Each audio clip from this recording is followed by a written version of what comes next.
Votre Excellence, cher Monsieur le Président, bienvenue à l'Université Мақсұт Нарикбаев.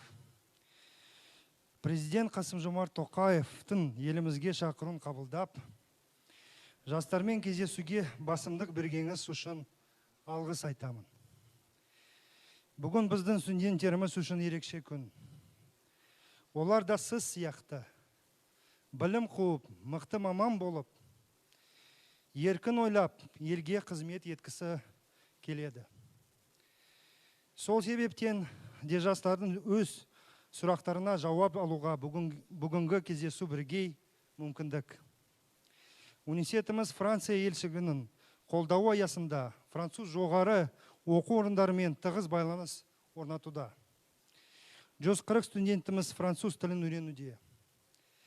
Студенттеріміздің бүгін сізбен ашық әрі еркін, өте қызықты пікір алмасы болатынына кәміл сенемін.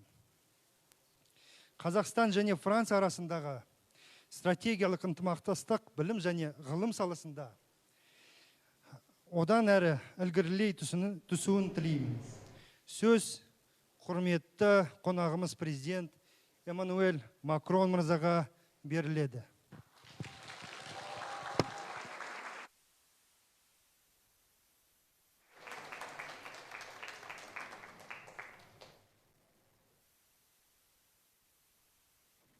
Vous voulez que je parle dans quelle langue?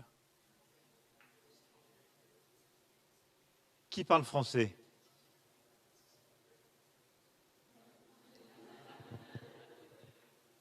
Do you prefer I speak in English? Yes? Non, je sais pas, c'est pour... Yes? Okay. So, I mean, we can interact and you can... I do thank those who are studying French language, and I would be very happy to interact in French if you have questions in French, and I will answer as well questions in English. Okay? I don't want to make a long speech, because I do prefer to have your questions and answer your questions, but I just would like to explain in a few words why I'm here and why it's important for France, your country, and this region. It's largely because of the state of play of this world. As you can see, we have a lot of wars and conflicts reappearing, rising in this region, but more broadly in Europe and on the margin of Europe as well.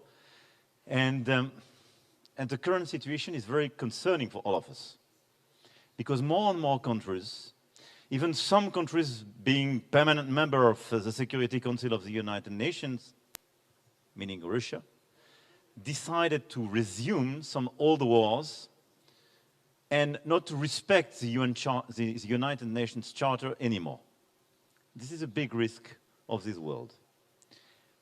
Added to that, we have an increasing conflictuality between big powers, and especially the two main powers, China and the US, which will probably frame the decades to come. And I think this question of how to play, maximize your interests, and defend your value in such a world is a common question for Kazakhstan and France. I'm president of a country who is part of a regional organization, European Union, more and more integrated. And you're here in a region with more and more cooperation, even if, I mean, this is very different and I don't want to make a relevant comparison. But I do believe that both of us have exactly the same issue in this world. How to preserve peace and stability for us, how to be sure or more sure that international law is more respected, and how to preserve or restore more sovereignty and independence. What does it mean?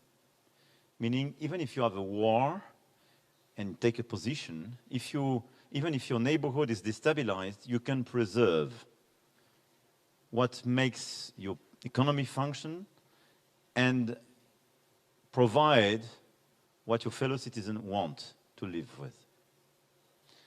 Meaning, when you speak about your defense, security, health, education, infrastructure, technology, economy. You can have a lot of partnerships, but you have to build your own autonomic strategy. Okay? And I think this is exactly the strategy your president developed for this country. From agriculture to oil to connectivity and so on. And this is exactly the DNA for me of French policy and what we want to do in Europe today. This is why we have a lot of things to do together in this world of new wars, conflictualities, and increasing conflictuality, is to have mutual respect and try to build this sovereignty for each other. This is the first point. The second point I wanted to address is that in this world, we should not just face wars, conflicts, but we have common challenges. Climate change, biodiversity, just to mention two of them, obviously regulation of this digital world and so on and so on. And the paradox is that we have more and more very important topics to be fixed if we have an increasing global cooperation at a time where we have an increasing global fragmentation. And this is why, in this type of trips, I want as well to increase the partnership on this global agenda. If we want to deliver carbon neutrality for 2050, your country committed for 2060, we have to build more and more common solutions, transfer innovations, accelerate the cooperation between companies in order precisely to decarbonize our economy. This is exactly what we are doing and part of the agenda we have together between Kazakhstan and France. But this is as well a diplomatic agenda for biodiversity, for climate change.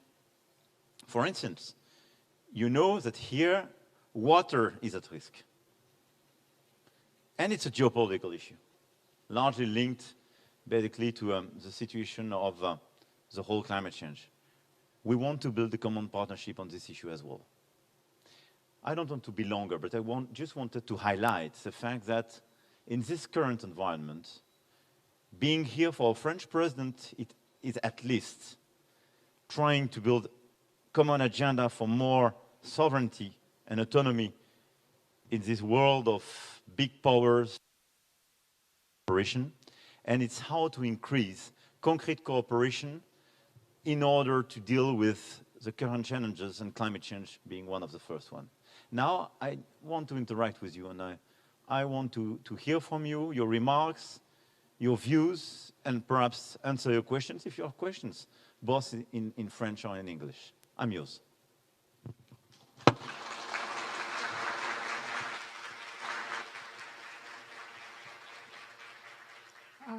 Thank you very much indeed, Mr. President, for this meaningful but also most inspiring speech. I'm sure our students did get most of the important messages you put forward. I'm Aynur, I'm Deputy Chairman of the Board, and I'll be moderating your Q&A session with our students. Before I open the floor to questions, dear students, please mind to tell your name, the program, and we will have first a set of 3 questions and them to be answered by the President, and proceed with another set of 3 questions. So the floor is open, please. Oh, well, yes, I can see the young gentleman in red hoodie, please. Good afternoon, dear President. My name louder, please. My name is Nikolaev Aziz. I am a 4th-year student of Applied Linguistics. And as we all know, you are the youngest president of France, taking this position at the age of 39. Also, you're the first president born after the establishment of the Fifth Republic. So it's quite a title to hold up, and I'm very curious, how did you feel leading a nation at such a young age? And to follow up, I would like to ask, as such a young person, did other politicians not take you seriously or diminish any of your achievements? Next question, please. Okay, from here, ladies. Good afternoon, Mr. President. My name is Nurkatova Adina. I'm from first course of international journalism. As we all know, you're an activist in equality between people. And we students of MNU, we're very interested in your aspects and what we, new generation, can do for this, in new equality between people. Thank you, that's all. You mean in society or globally? Can you clarify? I mean equality between people, yes. Equality, equality. Yeah, No, in overall, yes. Yes. globally? Yeah. Between North and South or within the society? No, in the whole world. Okay. Okay. Yes. And one more question from the mid-section, please. So many hands.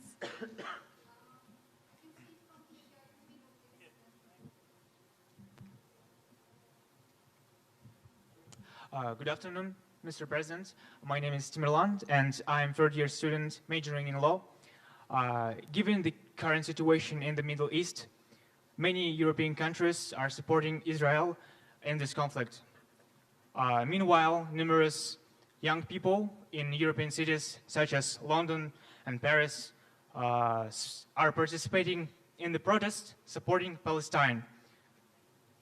They're asking governments to cease support for Israel. And my question is, why do you think, in your opinion, there is such a difference in opinions between official authorities and young citizens? Thank you.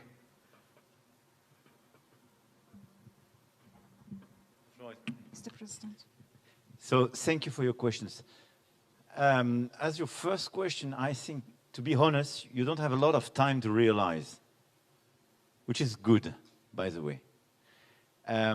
What you said is true, and I think this is an actual chance. And I was, you know, when I decided to campaign, I launched an independent movement. So honestly, very few people thought it would be possible for me at that time to win. French people decided that. And I was very proud and a little bit impressed by my own people to have, in a certain way, such a bold move to give their trust in a 39 years old guy hands. They did it. So my unique obsession, and when you are elected at the very first second, is just to be respectful with your people and not to disappoint them, and to deliver what you committed to deliver. I'm here because I committed on a mandate, and I expressed a willingness to change things and so on. So this is what I did. And I have to say that in the French system, at least, when you are elected, you are respected because of the decision of the people. So the age was not a big concern. And given the number of crises I had to deal with, I have to confess it was quite good to be young, even if I am less young today than 7 years ago. So here is my answer for the first question. For the second question, and inequalities, I understand that you refer to how to fix inequalities worldwide. I think this is one of the biggest questions we have. Inequality is something which could weaken a country, and this is what we have to fix. France has a very good social model, a very generous social model, one of the very first of the world when you look at all the ranking of OECD and so on. So we have inequalities, but we correct a lot of them with our system of redistribution. What we want to do is to prevent these inequalities with a better education, and to have, I would say, less social and family bias in the way to function. But globally, I mean, inequality is a big issue. During the past decades, thanks to the current organization, and I would say free trade and capitalism, a lot of countries did reduce inequalities. And we reduced poverty globally. thanks to the openness of a lot of economies. If you take China, if you take a lot of big economies, India, 100 millions of people became progressively part of labor and middle classes. Now the system is not functioning exactly how it should. Because we have a crisis of our way to function. First, we have an over-concentration of wealth, because we are in an economy globally which is much more driven by finance and very big innovations, and some sectors being in the hands of a very few people. And it's true for the former USSR economies, I would say, where some sectors are completely captured by a few people. And it's true for very Western societies where in some sectors you have very, very few successful people concentrating wealth. And you have an increasing divide between North and South. This issue should be fixed, otherwise we will have an increasing level of tension which could jeopardize our way to cooperate together. And I have just a few remarks on that. Number one, ensuring a minimum level of taxation to be sure that nobody escapes to that. This is a way to correct ex post inequalities. We pushed for that, for a minimal global tax, and we pushed for that for especially companies at the OECD Plus platform. So we have more than 100 countries. It was agreed. We have to implement it. I think this is a big game changer to reduce inequalities between people and sectors and to provide more money. The second point is that we have to redistribute much more from north to south. I organized a conference in Paris last June for this new global financial pact, whose main perspective was precisely to fix poverty and climate change together. Because more and more countries were coming to us saying, I have to choose, you are lecturing me on climate change, but my top priority is fixing inequalities and poverty in my country. I have no more room to maneuver. And we built the 4 Ps. Paris Pact for People and Planet. And part of this platform is how to increase global financing going from north to south. Much more money coming from IMF and World Bank, their balance sheet being put at risk. Much more money coming from our countries. France increased its public aid, but a lot of countries have to do more. And more private money to be channeled toward emerging, developing, and poor countries in the south. And this big shift is to be organized very rapidly.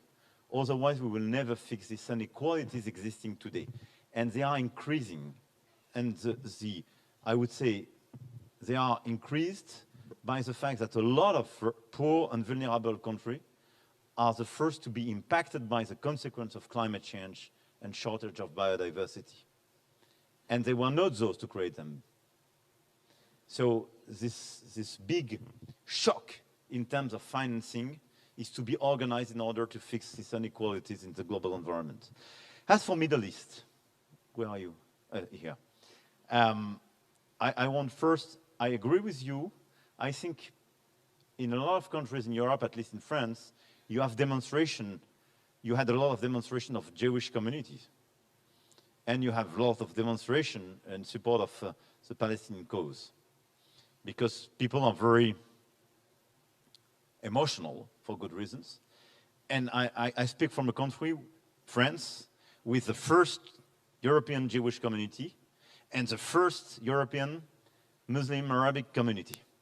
So I perfectly see what you mean. Now, what is our position as a leader? My position is not exactly the one reflected sometimes by media or social networks. First, we provided solidarity to Israel, attacked the 7th of October. We condemned the terrorist attacks from Hamas, and we expressed our full support and the right of Israel to protect itself. Why? Because if tomorrow you were attacked and had thousands of people and babies being killed at home by people for any reason, you will call it terrorism, and you want to protect yourself. And nobody can understand the opposite. First one.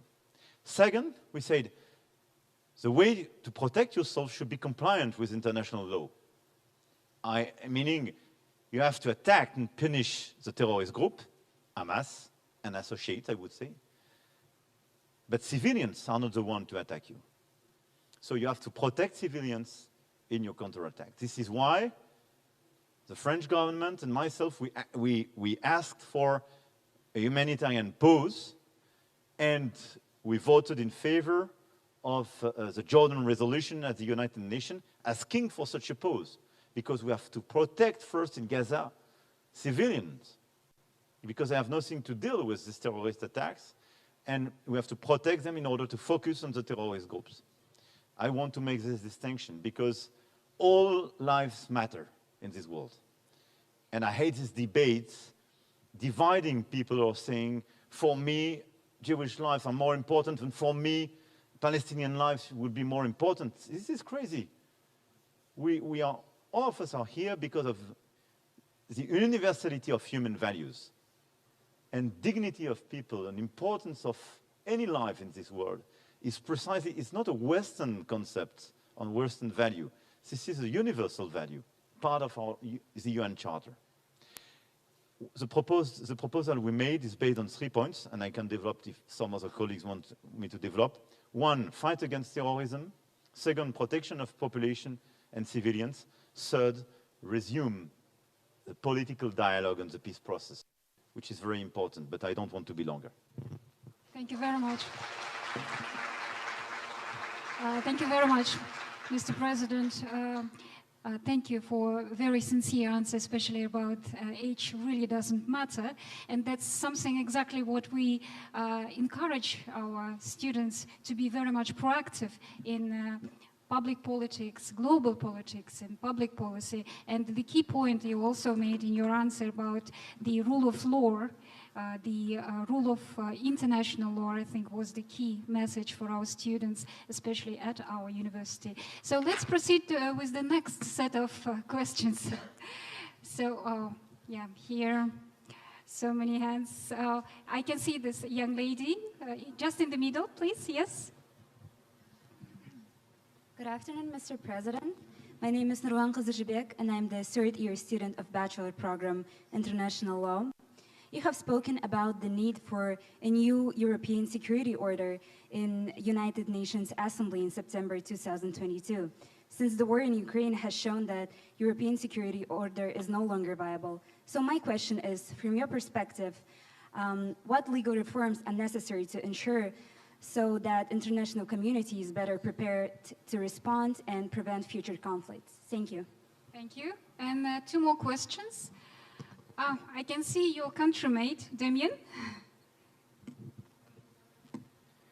Bonjour, Monsieur le Président.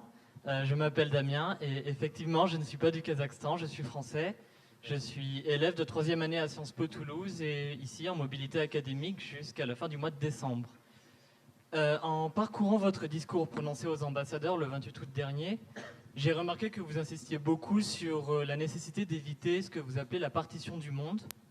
Je pense que c'est une idée qu'on retrouve ici aussi au Kazakhstan, par exemple dans le projet de constitution d'un corridor transcaspien. Ma question est donc la suivante. Est-ce que vous pensez que la France a un rôle à jouer dans la constitution de ce corridor? Si oui, lequel? Et vers quel pays pensez-vous que des accords en matière de coopération sont les plus souhaitables, notamment pour le Caucase et l'Asie centrale? Merci.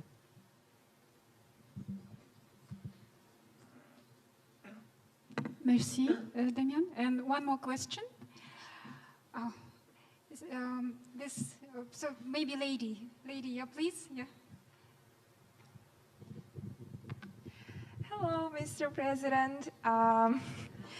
Hello, everyone.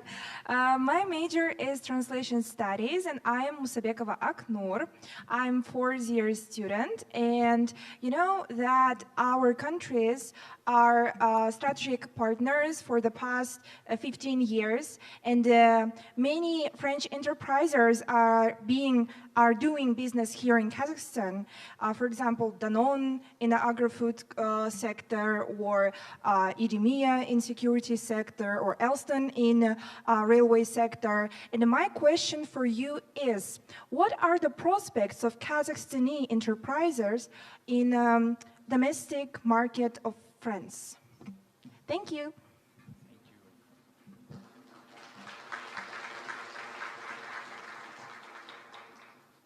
President?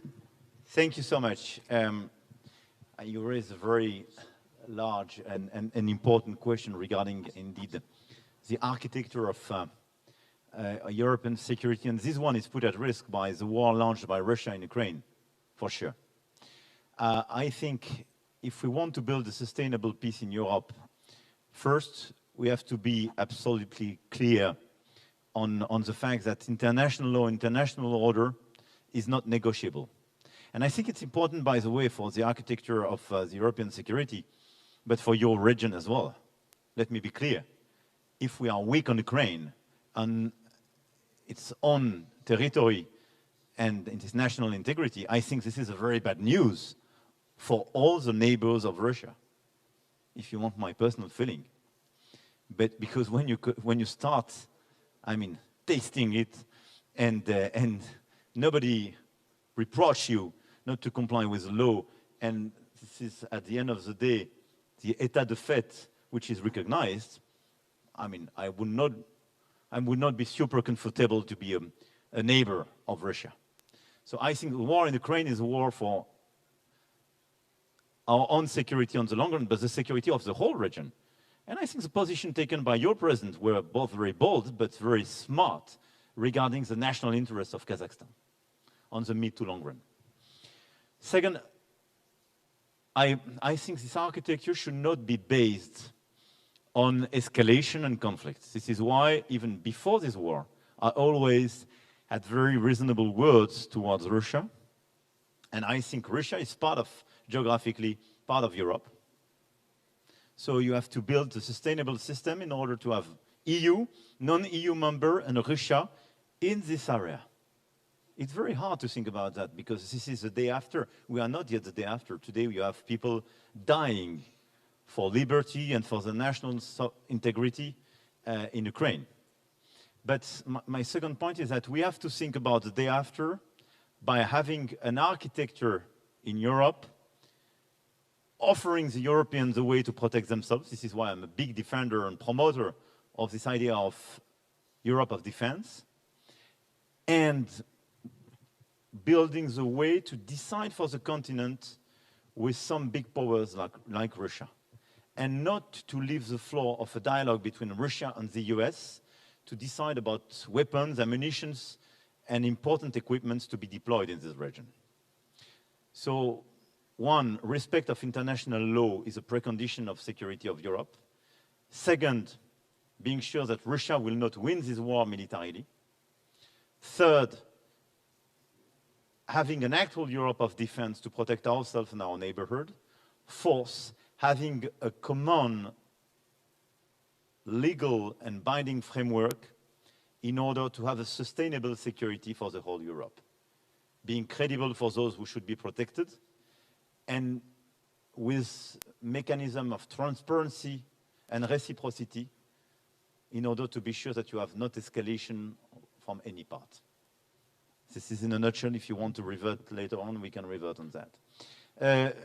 Monsieur, sur le corridor, enfin, et surtout, en effet, l'absence de division nord-sud, c'est pour moi une obsession. Je pense qu'un des grands risques de notre temps, c'est une division entre le nord et le sud, qui est d'ailleurs une division largement instrumentalisée par des puissances aujourd'hui qui veulent remettre en cause l'ordre international. Et il y a eu un discours qui a été poussé par certains disant, au fond, le droit international est un droit occidental. Je crois que c'est totalement faux, à la fois historiquement et substantiellement. La dignité humaine, le respect des frontières, de la souveraineté des peuples, c'est universel. Et il y a un jeu qui est largement d'ailleurs en sous-main utilisé par la Russie aussi et quelques autres, qui consiste à utiliser le ressentiment, la frustration de plusieurs pays du Sud, d'un point de vue géopolitique, historique, pour dire au fond, ce qu'on appelle le Nord, ou les Occidentaux, ne vous respectent pas. Et donc, au fond, c'est les anciens non-alignés, avec derrière la Chine et la Russie. Et les pays du Golfe qui jouent plutôt cet agenda aujourd'hui.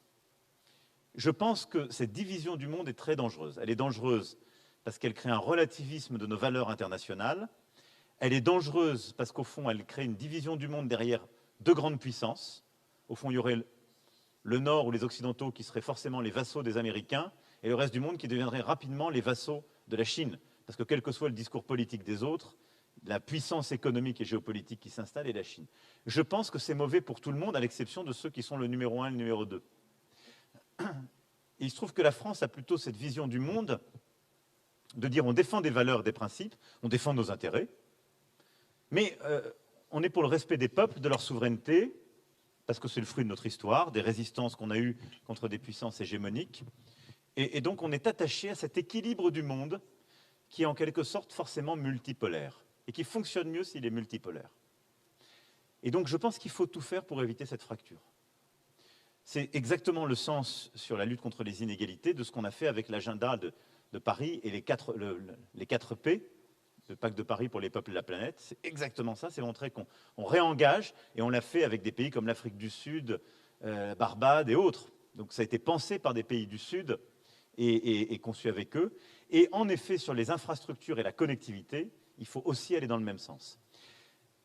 Il y a plusieurs initiatives, dont le corridor trans-caspien qui est en effet sur la table. Je pense que ce sont des bonnes initiatives. Alors, toutes nos entreprises qui sont ici présentes, Alstom a été cité tout à l'heure, mais on a des entreprises qui font des infrastructures, qui font des services, qui gèrent des ports, qui peuvent... Donc, nous avons en quelque sorte, avec nos entreprises, des acteurs qui peuvent être engagés à tous les bouts de la chaîne. Le grand défi de cette aventure géopolitique, ce sera évidemment les conditions de sécurité et d'acceptabilité sur une zone qui est extrêmement contestée, si je puis dire, et vous avez la Russie d'un côté et l'Iran de l'autre. Mais je pense qu'un projet économique, s'il est mené par des puissances, justement, comme le Kazakhstan, qui peuvent être vues comme non confrontationnelles par les deux, ont une chance.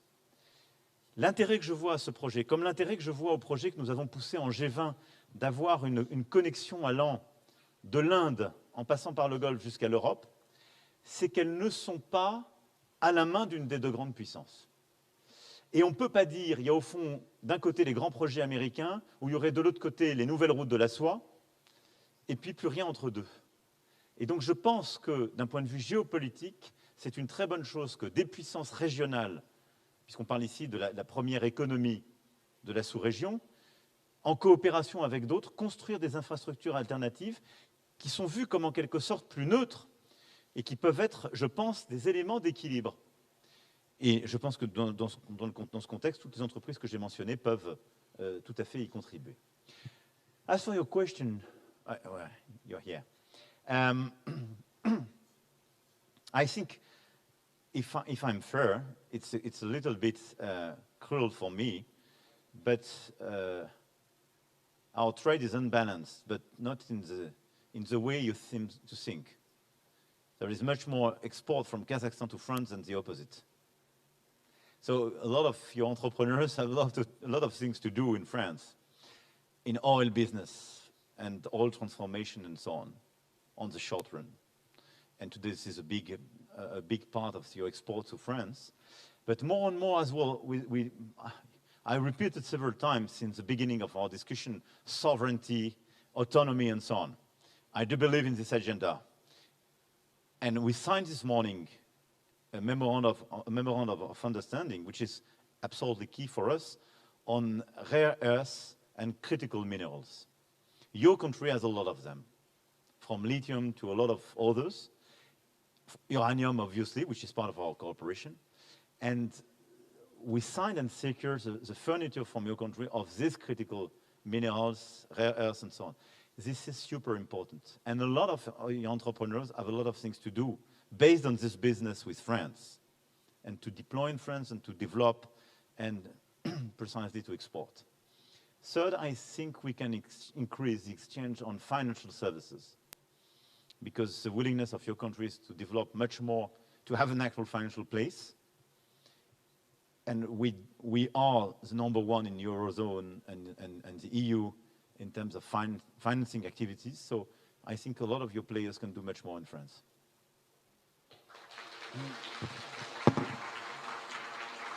Thank you very much. I think it's very important for our students, Mr. President, to learn from you firsthand what are the key priority areas between Kazakhstan and France. And today it was unique opportunity, but also, again, global politics, global order, predominance of the international law. I think it's somewhere in there very important as an answer to many of the questions answering today. And let's continue with the next.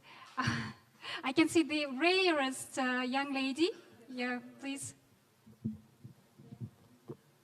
Bonjour, Monsieur le Président. Merci pour votre visite et bienvenue au Kazakhstan. J'espère que vous êtes à l'aise avec notre météo. Je m'appelle Shurla et je suis étudiante en 3e en relations internationales et je vais aussi étudier à l'Université de Sciences Po le semestre prochain. Donc, ma question est la suivante. Quels sont vos 3 grands principes auxquels vous adhérez et qui vous aident à obtenir le bon résultat? Merci beaucoup.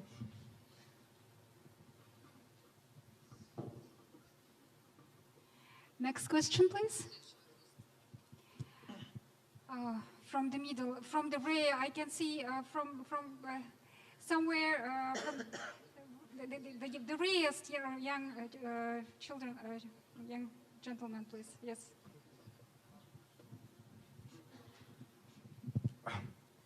Good morning, Mr. President. I appreciate your visit into our university, to our country. To be honest, I was really worried about this meeting. So, my name is Daurbek. I'm a 3rd-year student of International Relations major. So, my major is not connected with politics. It's not about interstate relations. So, I want to ask you, there is an opinion that international relations graduated students are the least demanded among labor market, and many opinions say that higher international relations students after graduation work out of their specialization. So what do you think about it? And how would you make you one of the most successful and one of the most demanded graduated students in international relations major labor market? Thank you. Thank you very much. Yes, please. The gentleman, yeah. Bonjour, Monsieur le Président. Je m'appelle Bakidjan en français. Je suis étudiant de tourisme en 3e année et c'est vraiment une surprise de pouvoir vous rentrer ici après avoir vécu 8 ans en France et vous rencontrer dans mon pays d'origine. Voilà. Ma question est beaucoup plus simple que mes collègues, mais les autres étudiants. Voilà. Vous savez peut-être, le Kazakhstan joue très bien pendant les qualifications de l'Euro 2024. Et ayant joué moi-même en France pendant 4 ans, et ici, j'ai remarqué une différence dans l'éducation et la mentalité des jeunes dans les clubs. Voilà, ma question est la suivante. Comment est-ce que vous recommanderiez l'État pour améliorer le niveau et ou changer la mentalité de nos jeunes footballeurs? Et deuxièmement, le secret pour créer autant de jeunes talents? Voilà, c'est tout. En foot? Oui, au foot, bien sûr. I think we can get one more question for this set. Please, this curly hair, yeah, I can see. Bonjour, Monsieur le Président. Merci pour votre présence. Je m'appelle Gohar, je suis étudiant à la spécialité tourisme. En créant de votre parti politique En Marche, vous avez surtout souligné qu'il n'est ni de droite ni de gauche. Comment parvenez-vous à maintenir un tel équilibre de forces politiques différentes et parfois contradictoires?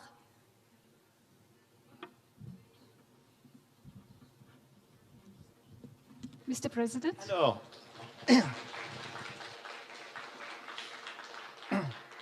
merci, j'ai eu 3 questions en français là. La première question, c'était la dame qui est là-bas. Si je voulais commencer par la plaisanterie, je vous dirais que les 3 grands principes qui guident mon action sont liberté, égalité et fraternité. C'est la devise de la France. Mais ça me permet peut-être de partager juste ça avec vous, même si j'ai compris que votre question était plus pratique et je vous rassure y répondre. Mais pour moi, la politique française repose sur ces 3 principes. C'est d'ailleurs un écho avec la question sur En Marche, à laquelle je vais répondre dans la foulée. Notre devise a ces 3 principes. La liberté. Beaucoup d'autres pays ont la liberté avec nous. Les États-Unis d'Amérique, beaucoup de démocraties. Vous êtes une démocratie depuis votre indépendance. Et beaucoup de ce qu'on appelle les démocraties libérales portent la liberté comme principe d'action. Mais la liberté en matière politique, en matière sociale, en matière économique, qui permet à des individus qui ont la dignité, qu'on leur reconnaît, leur rationalité, d'agir, de prendre les bonnes décisions. Et leur laisser la liberté, ça permet d'avoir un monde meilleur.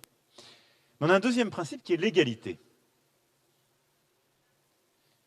qui est important parce qu'il donne la cohésion d'une société et permet de corriger les biais d'une famille. Alors, c'est un objectif, il n'est jamais totalement atteint, mais il permet d'éviter que cette liberté ne devienne un individualisme, et l'égalité, ce qui vous permet dans la société de corriger les injustices qui deviennent non comprises, impossibles, ou qui fragilisent le collectif, donner les mêmes chances surtout aux uns et aux autres, d'où qu'ils viennent et quelle que soit leur famille, et c'est un mouvement là aussi que nous continuons. Est-ce que la liberté est parfaite? Est-ce que l'égalité est parfaite? Ce sont toujours des horizons, mais ces 2 principes se tiennent ensemble. Il y a des pays qui ont l'égalité sans la liberté. Ça fait par exemple le cas d'à peu près toutes les républiques sous régime communiste. Il y a beaucoup de pays qui ont la liberté sans l'égalité. C'est le cas de démocraties, même aujourd'hui, très libérales, qui n'ont pas de politique sociale. Non, la liberté et l'égalité ensemble est une force, parce que c'est une régulation permanente. Alors elle crée parfois de la conflictualité politique, mais au bon sens du terme, parce que c'est une tension qui est féconde. Elles se nourrissent l'une l'autre. Et puis on a un 3e principe d'action qui est la fraternité. Et la fraternité, c'est quelque chose qui ne se décide pas par les décrets, les lois, les politiques publiques, mais qui constitue une nation qui est en quelque sorte le fait que les citoyennes et les citoyens se reconnaissent au-delà de leurs origines, de leurs différences, comme appartenant à un commun. Et il est le ciment des 2 autres. C'est ça les 3 principes d'action de la République française. Et je crois que ça dit beaucoup de ce qu'est notre pays. Pour ma part, mes 3 principes d'action, de manière beaucoup plus modeste, c'est d'essayer à chaque fois d'expliquer, de dire les choses quand je veux les faire, y compris quand elles sont impopulaires. C'est ensuite de tenir dans l'action et d'avoir l'esprit de résistance, même quand c'est impopulaire, parce qu'on l'a expliqué, qu'on pense que c'est bon, il ne faut pas céder à la démagogie. Et la 3e, c'est d'être attaché aux résultats, aux faits, et d'aller regarder si ça change vraiment la vie des gens. Ces 3 petits principes de base, beaucoup plus modestement, sont ceux auxquels je tâche de m'astreindre. Ce qui me permet d'aller à la 4e question, mademoiselle sur En Marche. Pour citer les grands auteurs, le général de Gaulle lui-même, qui, contrairement à ce que la légende veut faire dire, n'a jamais été d'aucun parti, il a construit la Ve République pour que la France puisse échapper à la logique des partis à l'époque. Parce qu'on était pris dans un régime parlementaire. Il disait, mais on me demande de choisir entre la gauche. Mais la gauche, c'est le mouvement, la création, l'énergie, et la droite, c'est l'ordre. Il faut les 2. Et ce n'est pas ne pas choisir. C'est simplement se dire, on ne peut pas justement marcher avec une seule jambe. Et ce n'est pas vrai que dans un pays qui a des défauts immenses, on pourrait choisir complètement. Et le constat que j'ai fait en 2016, c'est que si la France n'avait pas fait certaines réformes depuis très longtemps, c'est qu'elle était un peu paralysée par une alternance qui s'auto-bloquait, entre eux, en effet, plutôt des partis de droite et de gauche. Et donc le mouvement que j'ai lancé a rassemblé des femmes et des hommes venant de la gauche modérée, du centre, de l'écologie modérée, du centre droit et de la droite modérée, pour faire simple. Et plutôt pro-européens, parce que les gens qui n'étaient pas européens de ces sensibilités n'ont pas rejoint cet ensemble. Et ça a permis de faire des réformes. Je dis souvent, je défends mon bilan, je ne fais pas de politique intérieure devant vous là, mais on a fait des réformes, par exemple, pour lutter contre le chômage, réduire le taux de chômage, lancer l'apprentissage, réformer les retraites, ou sur la fiscalité pour attirer les investisseurs internationaux qui ont des résultats. On a baissé le chômage comme on ne l'avait jamais baissé, les impôts comme on ne l'avait jamais baissé, on n'a jamais été aussi attractif. Beaucoup de gens de droite ne l'avaient pas fait avant. Et à l'inverse, on a réinvesti sur des services publics qui étaient en train de tomber. On a dédoublé les classes dans les quartiers les plus modestes, etc. On a justement eu cette politique aussi d'apprentissage, une politique sur l'éducation et la santé que beaucoup de gens de gauche n'avaient pas eu non plus avant. C'est en même temps qu'elle, je crois, qui va avec liberté, égalité, fraternité. C'est de se dire, il n'y a pas une vision unilatérale des choses. Est-ce que c'est simple tous les jours? Non. Parce que surtout dans les moments où les temps sont durs, où l'inquiétude revient, on préfère toujours des réponses qui ne vont que dans une direction. Et je respecte ça totalement. Donc il faut avoir cette capacité d'impulsion et de relancer les choses, pas en donnant des gages de manière politicienne, mais en ayant une vision qui réconcilie ces aspirations profondes qu'il y a dans tous les peuples, et en tout cas qu'il y a dans le peuple français, qui est tout à la fois une aspiration à la liberté, à la création, à l'entrepreneuriat, à l'inventivité, et une aspiration à l'ordre, au contrôle, oui, à l'ordre et aux valeurs qui vont avec. Je ne crois pas que ce soit incompatible. Mais ça, c'est mon travail de chaque jour. You raise a very tricky question regarding, especially in front of your professors and your Minister of Higher Education, about the diploma and the attractiveness of on labor market of international relations studies. I do believe it makes a lot of sense to study these matters, and I do believe that you have a lot of perspectives after that on labor market. You should not look at this ranking too fast, because I can tell you the complexity of this world is so high and increasing in such a way that having people being educated, trained, with sharp visions on new trends, but international law and international relations and so on, is very useful. Very useful for governments. So I recommend you to look at that, because joining your diplomacy makes a lot of sense and is extremely useful. Joining as well all the diplomacies, and you have a lot of exchange programs, but all the investors, all the large companies, all those who want to deal with, at the scale of the region or at the scale of the world, do need this type of competences. So I don't want you to be pessimistic. Sometimes it could be completed with other formations on some technical issues, but it's, I'm sure you have perspective. You do have a lot of offers today, but you will have more and more tomorrow for sure. Enfin, vous m'avez interrogé sur la formation des footballeurs. Alors, la France a je pense que d'abord, le football est un sport populaire dans notre pays. Donc, on a des millions de licenciés dans les clubs, donc on a un vivier extraordinaire. Et on a beaucoup de jeunes, d'ailleurs, qui viennent aussi, qui sont issus de l'immigration, venant de pays où le football est très populaire, donc tout ça a créé une synergie très forte.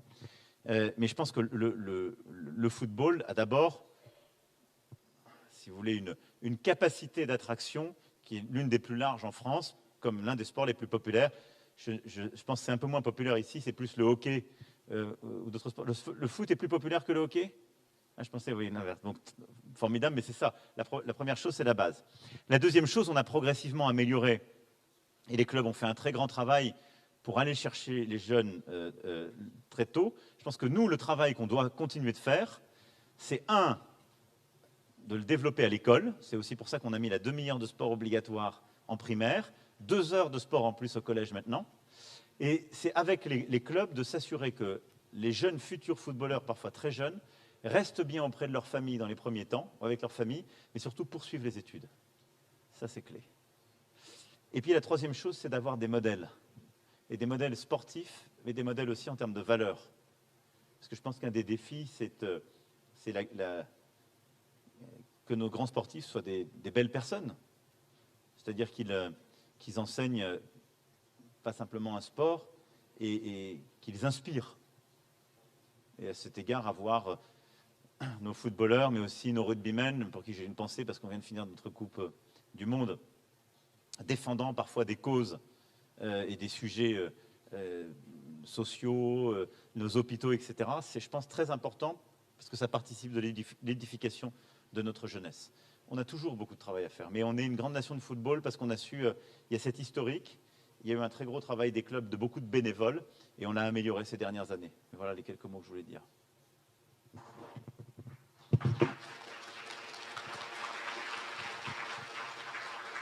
What diverse questions, Mr. President, from football, world politics, labor markets, and life principles. I think we would like by this to thank you very much, Mr. President, for this unique opportunity for Mahsud Narikbayev University students to face-to-face interact with you and to ask questions they would like to find out answers. And I think to finalize, I would like to stress upon your answer about the three main principles of your life you shared with students. You follow in your both routine life as the President of French Republic, but as a world politician as well. Those are freedom, equality, and brotherhood. I think these three main principles are something we also teach to our students at our university, Mahsud Narikbayev University, freedom of choice, most of all, and equality of opportunities, second of all, and most importantly, brotherhood, to be supportive to each other. Thank you very much indeed.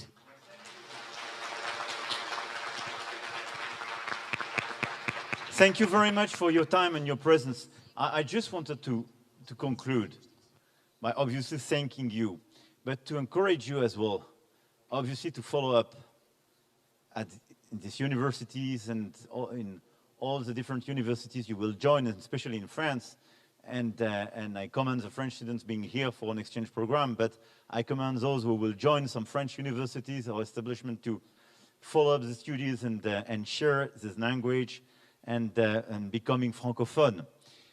But let me say something. You will join in the years to come labor market. I hope you will have not just a great career, but a beautiful life. But never forget to be engaged in political life and public choices. And I speak with my heart when I say that. You come from a country who built its independence and at a very important moment of your history. And I think this country do need your energy, what you learned from this university, and you are part of the public debate. You are part of the public decision.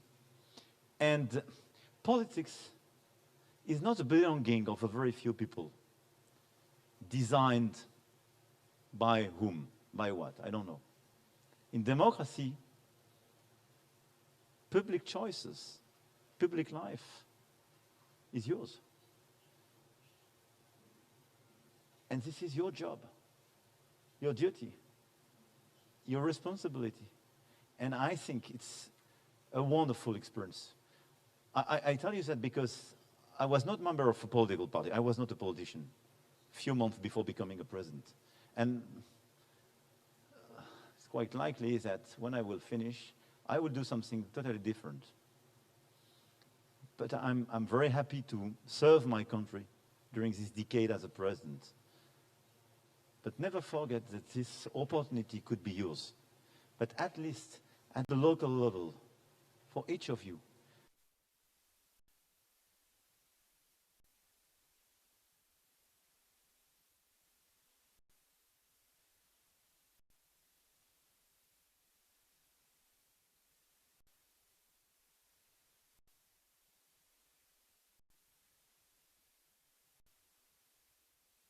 and a demanding democratic debate. I don't want to be longer. Thank you for your attention. Thank you very much. Mr. President, in a way of expressing gratitude, our students have prepared a small gift, MNU welcome box.